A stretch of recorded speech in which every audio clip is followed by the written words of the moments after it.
equality. Is it negotiable? Should it be subjected to compromise or pursued at any cost? Surely pursuit without consideration for others is the very definition of selfishness. If so, it must be questioned. Can one truly fight for their own interests and equality?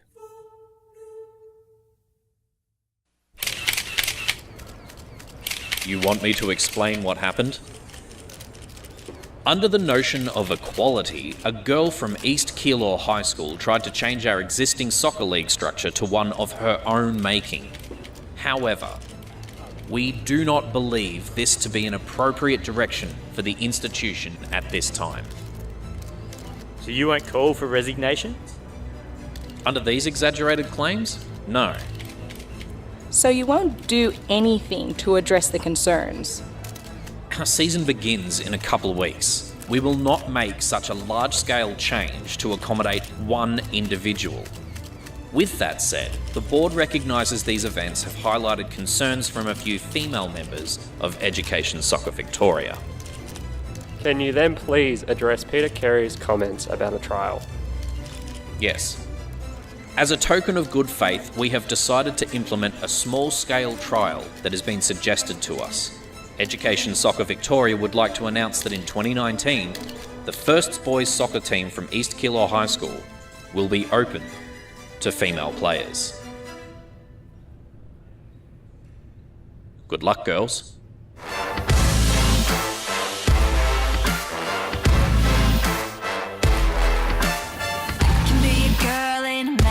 Game, a diamond in the dirt.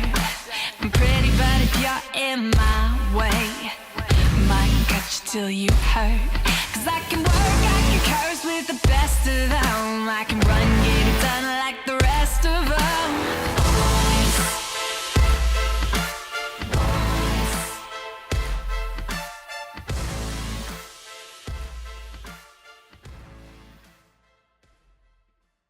From SYN Media, this is the Graduates Cup podcast. I'm Marin, Buljan, and let's backtrack a bit. What you just heard were the closing remarks of Education Soccer Victoria's annual press conference.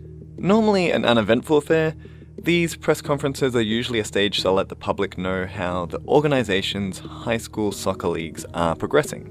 However, this year's usual statements were replaced by one of the most controversial announcements in recent history.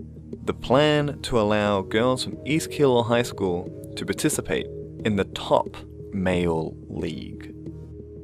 Now, until this announcement, I never even heard of Education Soccer Victoria, let alone considered the possibility of mixed-gendered leagues, or the idea that people might actually want such leagues.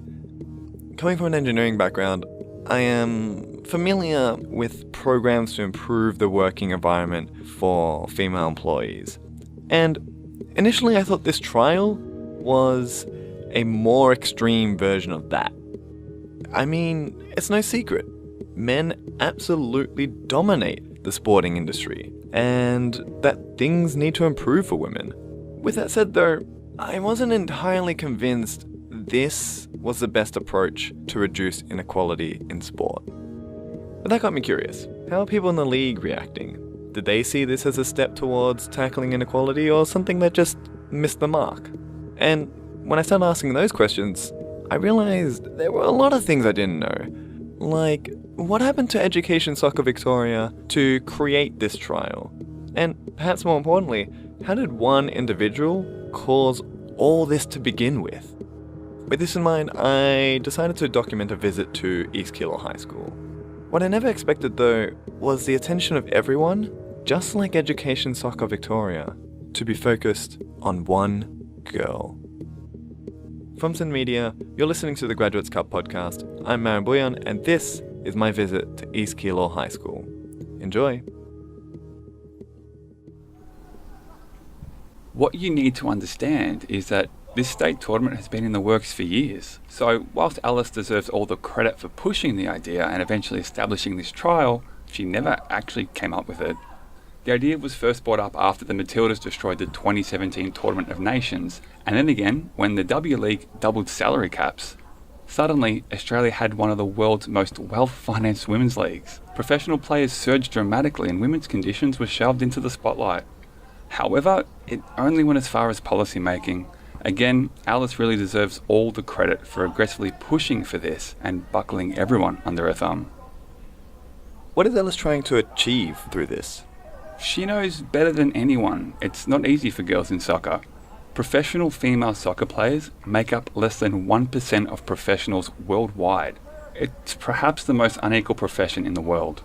So, she's trying to influence the professional stage by compensating at the local level?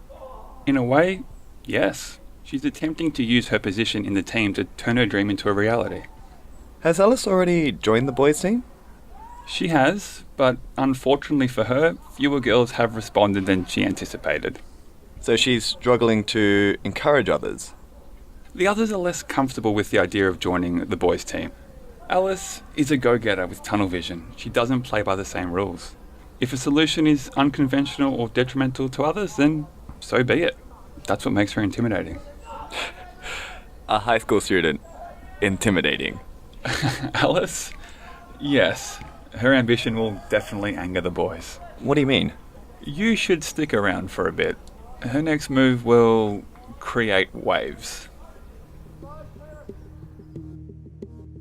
At East Keilor High School, my first interview was during a training session with the coach of the boys' first team, Brendan Sander, a die-hard soccer fan who teaches Year 11 and 12 mathematics.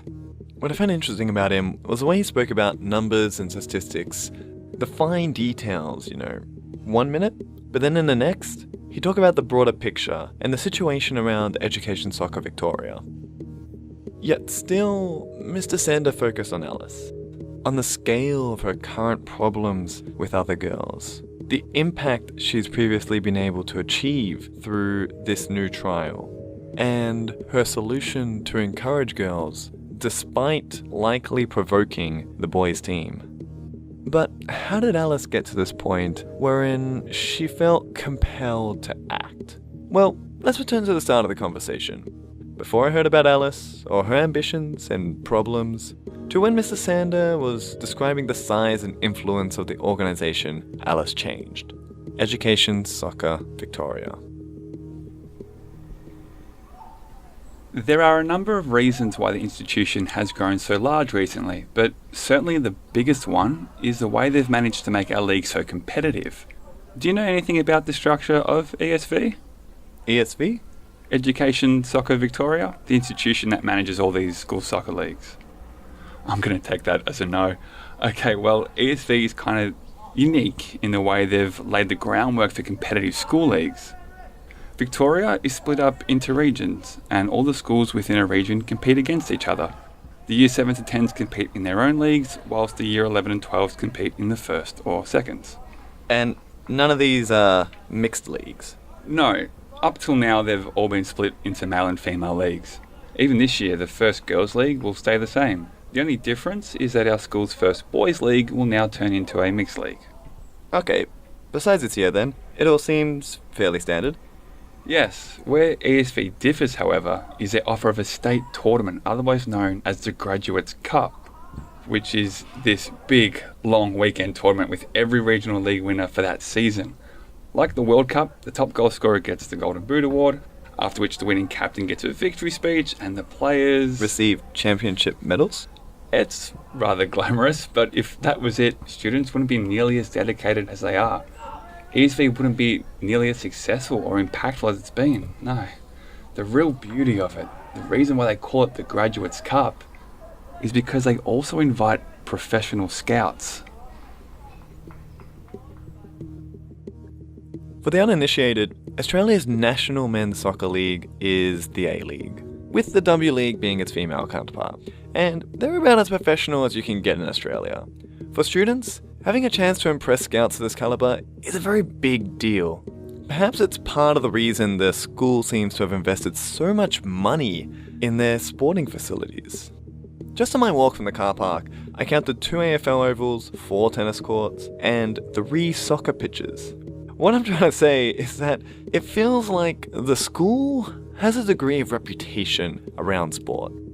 So when I heard about their accomplishments in recent years, it seemed to me like this was the type of school that would earn those.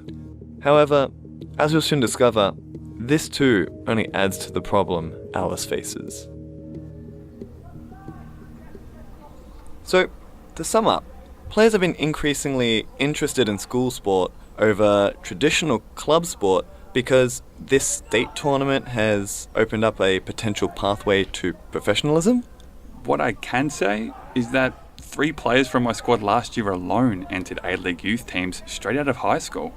Granted, I had been grooming them for 3 years. 3 years? I thought you said the first team was made up of year 11 and 12 students. Traditionally they are, but technically the first is an open year level competition, and in 2016 I saw an exceptional group of year 10 students. So I broke with convention, and it worked. We won regional and state in 2016. Then in 2017 we went on to have an undefeated season, and in 2018, well, we won every single match. Oh wow, does that mean you've won the regional and state championships for 3 years in a row? That's exactly what that means. That is quite the resume. However, does that also mean most of your talented players have gone and graduated? Unfortunately, yes. We're practically starting this year with an entirely new team. With that in mind, would you be more open to adopt the new rule by ESV? For me, it's about the talent. It's always the talent. But would more girls join because of the vacancy? I think it's a double-edged sword. On one hand, it's opened the squad to the biggest opportunity in a long time, but on the other hand, there are expectations now, and the squad's as intimidating as it's ever been to join. Let me put it like this. We haven't lost a match since May 2016, and we haven't drawn since April 2017. So, you think most girls don't actually like this trial? No, I think the trial's a pathetic response. Introducing a mixed team into a boys' league, I mean, it's strange. I've never heard anything like it for this age group. There's a reason most sports separate genders around puberty. So then, what exactly happened to ESV to introduce this trial? What causes any institution to act drastically? They started losing money.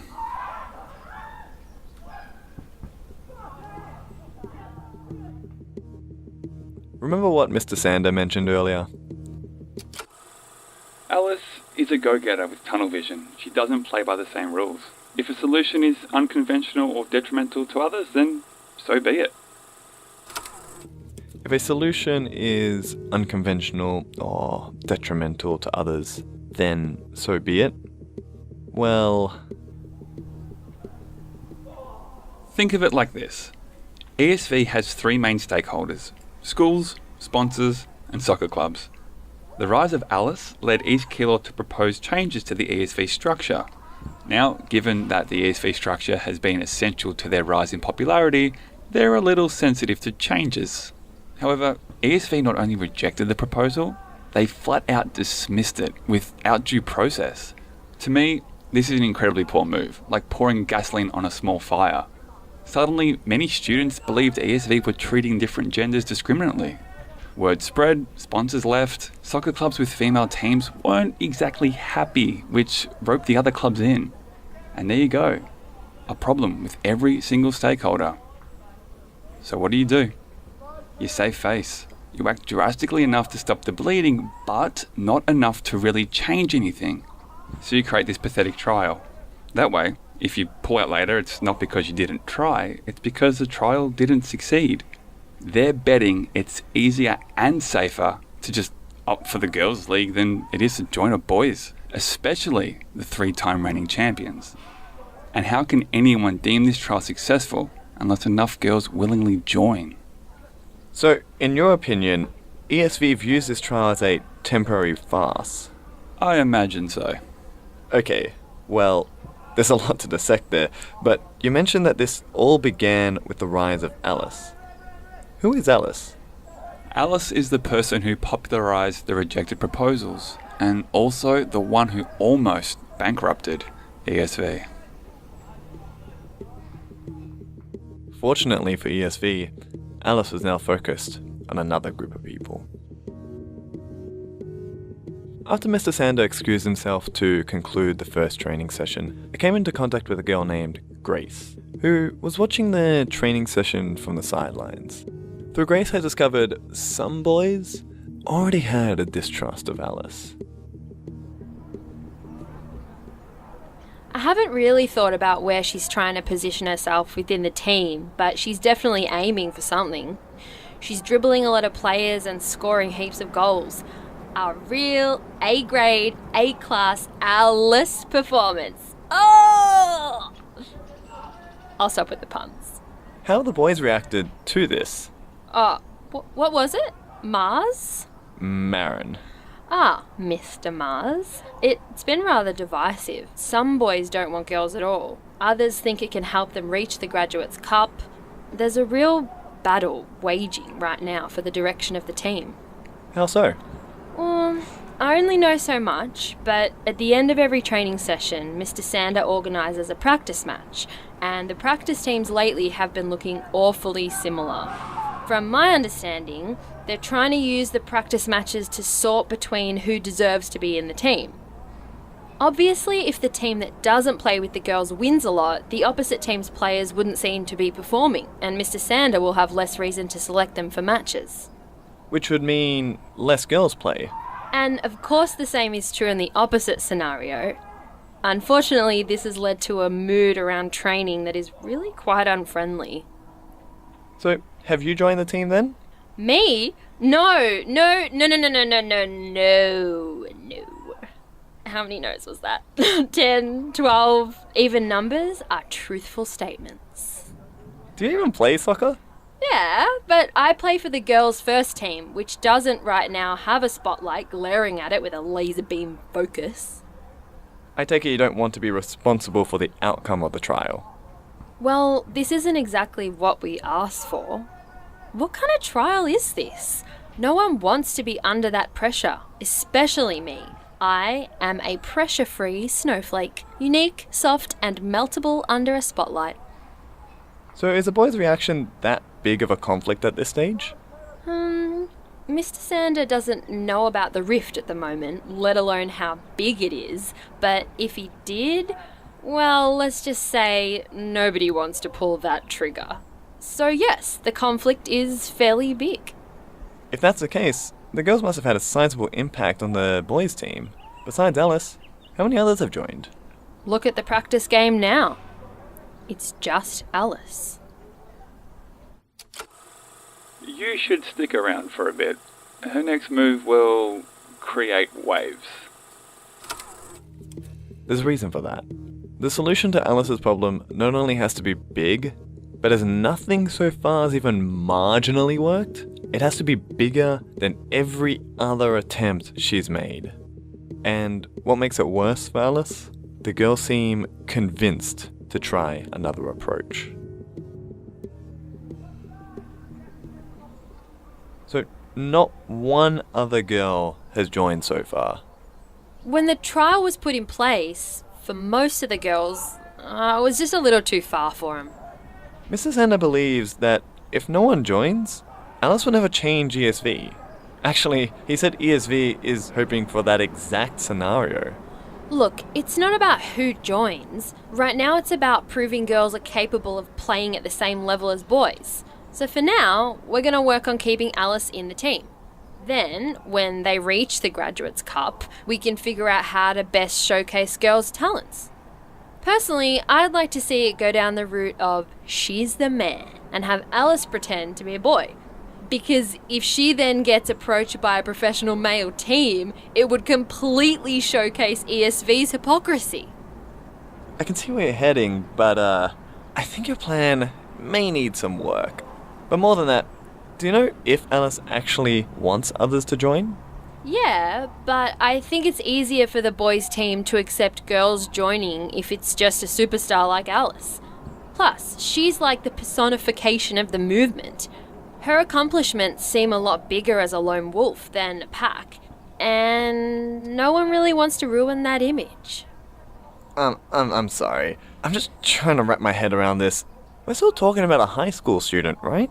Like, I noticed it with Mrs. Sander, but the expectations you place on her and the impact she's had, not just on the boys' team, but an entire organization? Just how? Well, the reason why Alice has been so successful is because her presence dispels every excuse ESV gave to reject her proposal. Hell, their official stance is that they're unwilling to change because professional female soccer players are incredibly rare. So, how exactly does Alice dispel this? Well, Alice plays in the W League. So, the reason why ESV has trouble dealing with Alice, why the boys are conflicted about whether she should be in the team, and why the girls hold Alice in such high regard, is because she's talented enough to be a part of Australia's National Female Soccer League. To put this in perspective, Alice has joined the likes of the Matilda's very own superstar, Sam Kerr, who is still the youngest person to appear in the W League at 15 years and 45 days old. However, Alice's gift that has allowed her to accomplish so much has also, ironically, led to the problem she now faces. Everyone plans around her.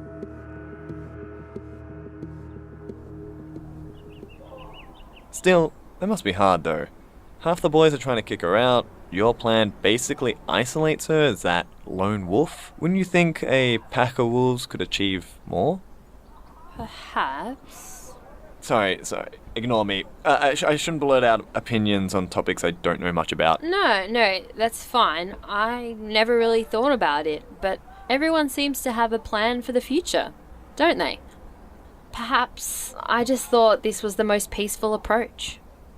If that's the case, why are you here watching the practice game? Oh, actually, I'm here because Alice asked me to. She wanted me to keep track of stats, like shots and goals, for every player in the practice game. Why would you do that? I don't know how exactly or why she would need stats, but I do know she's trying to split the boys' team apart.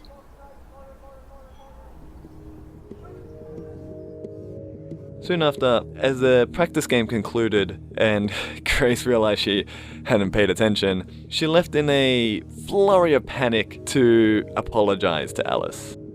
With that, I got the chance to chat with the captain of the East Keilor's first team, Kyle, a player described by his coach as, and I'm going to quote him directly here, probably the best player in the league. But throughout the conversation, Grace's last words stuck with me. And perhaps, in a sea of ideas, the way to stand out above the rest is to disrupt everyone else. A method Kyle would also envision.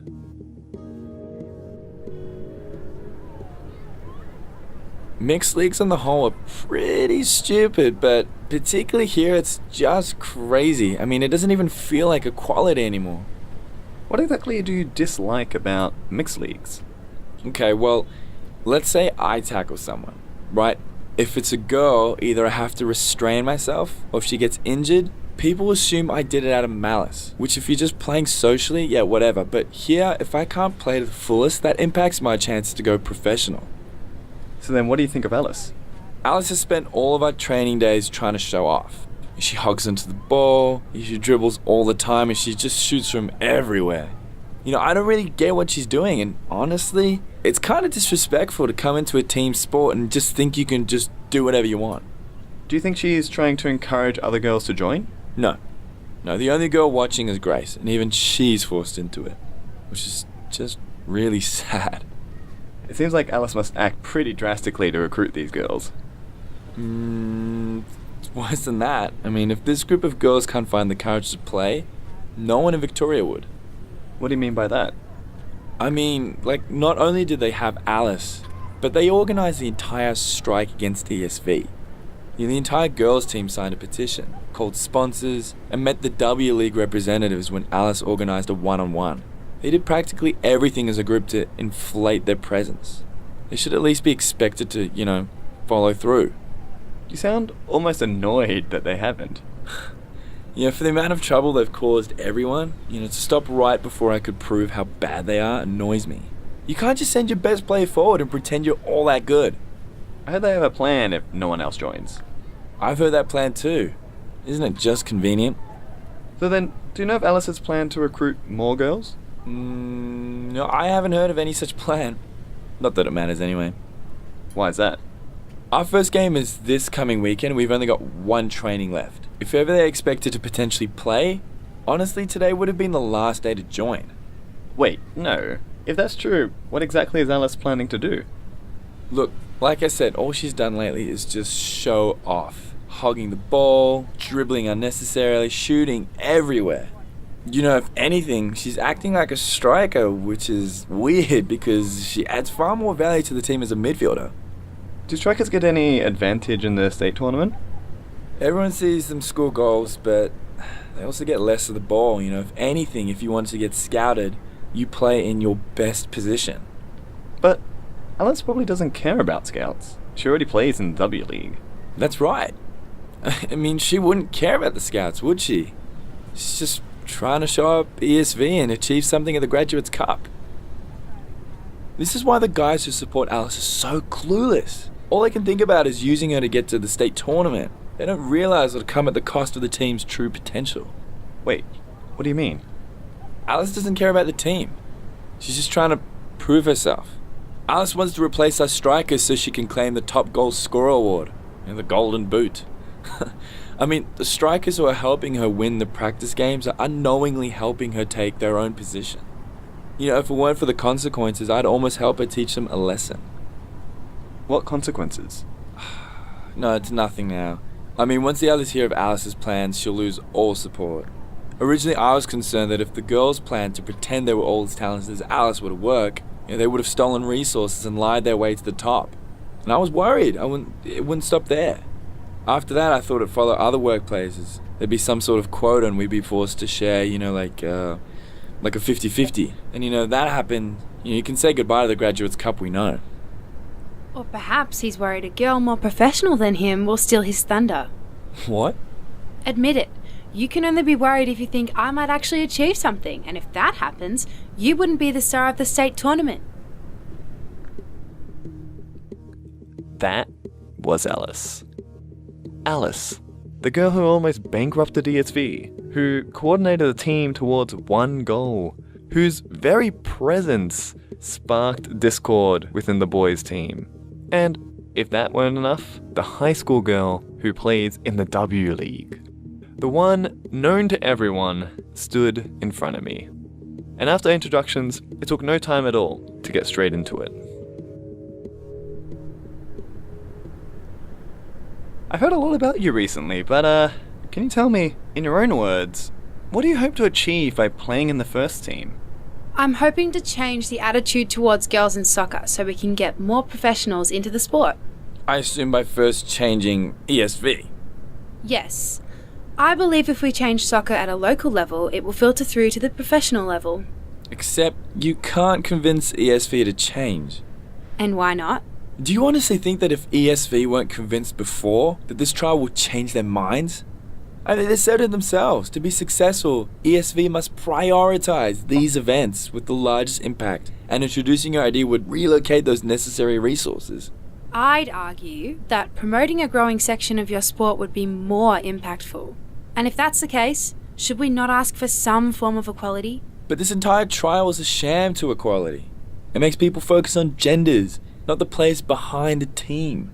You know, if people stop focusing on talent, what's the point of the Graduates Cup? Honestly, who thought playing a mixed team was ever a good idea? Well, I'm sorry, but I didn't exactly want them to turn this into a mixed team. Wait, Alice, what did you say? I never wanted to turn this into a mixed team. All I wanted was for girls to stand on equal footing. So, when people discovered I played in the W League, I got them talking about the tournament.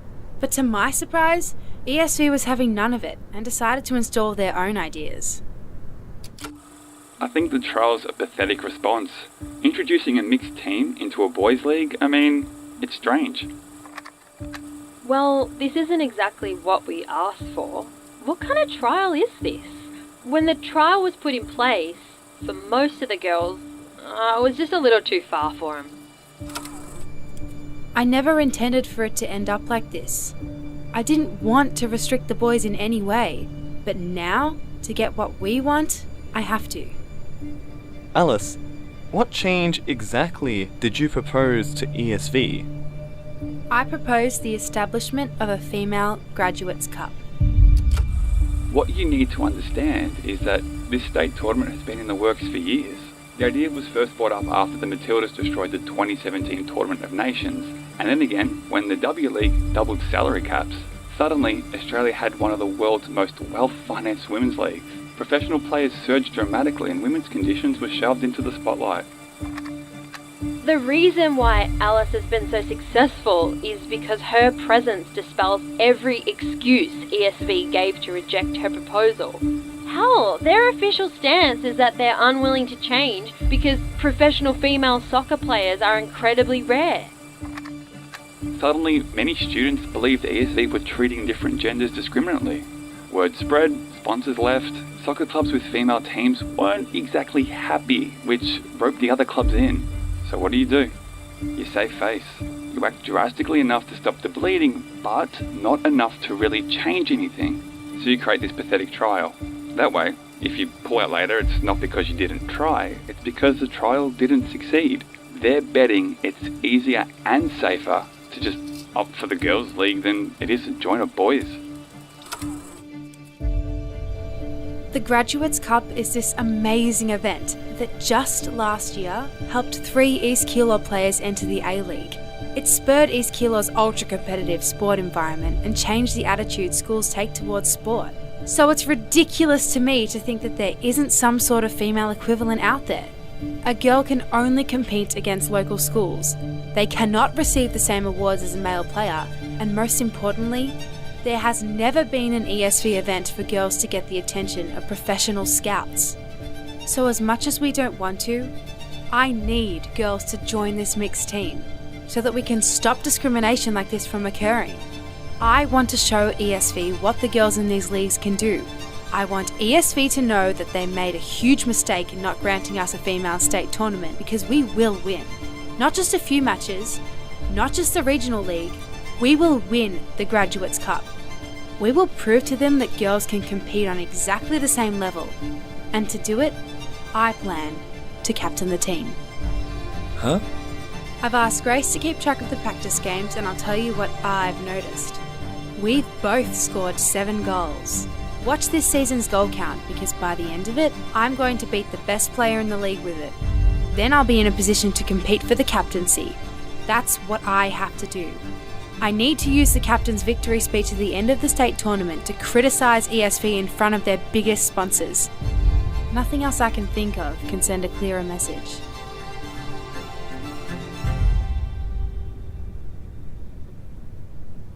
Really?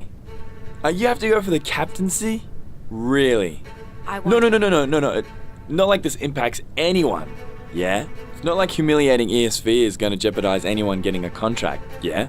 Yeah? Alright, if we're just going to step on others anyway, how about this? If I'm captain, when we win the championship and you're still part of the team, I'll use my victory speech to tell everyone how great of a player I am, and that I took a team through the finals despite ESV handicapping us from the start. How does that sound to you? Would you like to know the best part?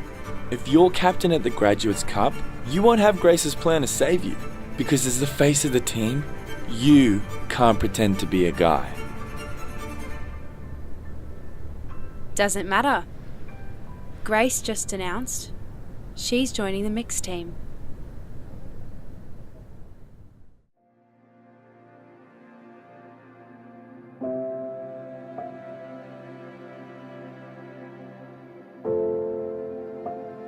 The Graduates Cup is a SYN Media podcast and could not have been created without the help of Creative Victoria, the Community Broadcasting Foundation, Kristel Roxas, Madeline Plum, Rachael Alford, Pat Chirico, Ronn Kurtz, Laneth Sffarlenn, Andrew Duncanson, Patrick Farnan, Daniel Ryan, Jon Tjhia, Lindsey Green. If you want to keep up to date with the Graduates Cup podcast, you can visit us at our Facebook page, The Graduates Cup. You can also visit us at my own personal YouTube channel, Marination, that's M-A-R-I-N, Nation, where we'll be uploading subtitled versions of the Graduates Cup podcast. If you're interested, The Matildas are actually playing right now at the Women's World Cup. They're playing their next game against Brazil on Friday the 14th of June, 2 a.m. Melbourne time. And they're playing against Jamaica on Wednesday 19th of June, 5 a.m. Melbourne time. Go check them out. Thank you for listening, and until next time.